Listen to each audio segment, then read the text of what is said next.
On April 12, 2016, Margaret Negerball arrived at Sacred Heart High School in Yorkton, Saskatchewan, to pick up her granddaughter Mekayla Bali.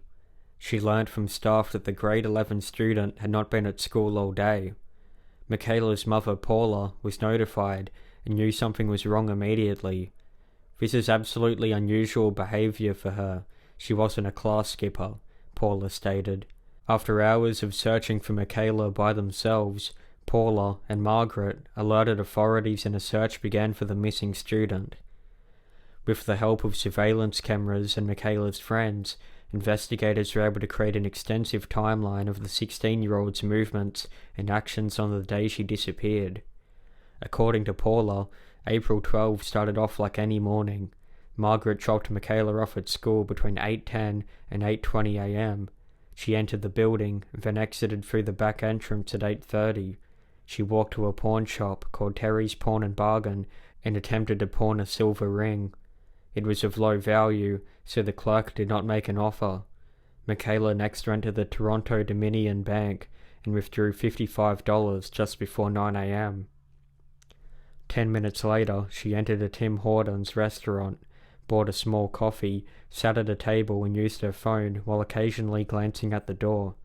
She leaves Tim Hortons at 9:23, but then returns at 9:49 and sits down again. This time, she spent almost an hour at the restaurant. During this period, she sent a text message to a friend saying, "I need your help." After a few minutes, she followed by sending, "Never mind, I figured it out." She left Tim Hortons, only to return moments later. She approached an elderly lady and asked her to help rent a hotel room, but the lady declined.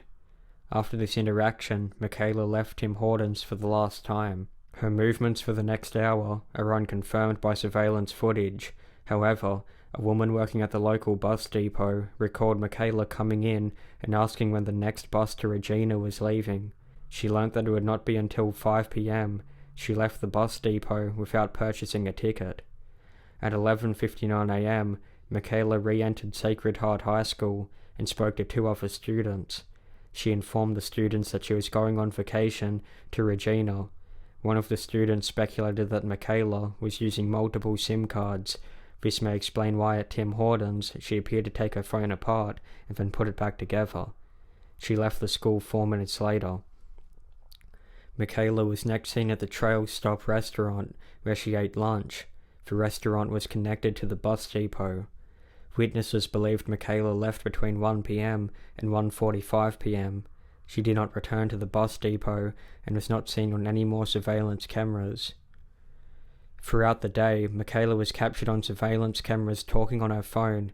However, she was using the anonymous messaging app Kik, making it difficult to determine who she was communicating with. By the next morning, Mekayla's phone had been turned off, and she has not been active on social media since she went missing.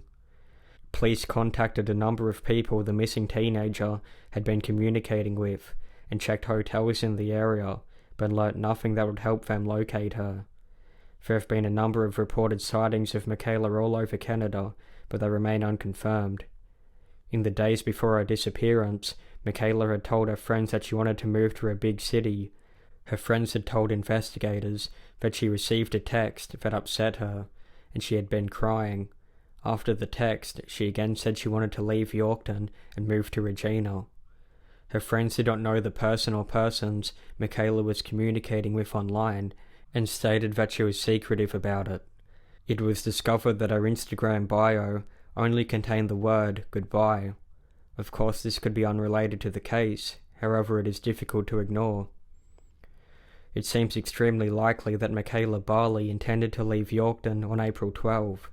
It is strongly suspected that she was in contact with a stranger and wanted to meet up and possibly run away. Whether this person had good intentions is another story. Paula Bali questions the runaway theory, pointing out that Mekayla's acne medication and money were left at the house. Paula fears that her daughter may have become a victim of human trafficking or an online predator. Mekayla Bali has been missing for over 6 years now. If alive today, she would be 23 years old.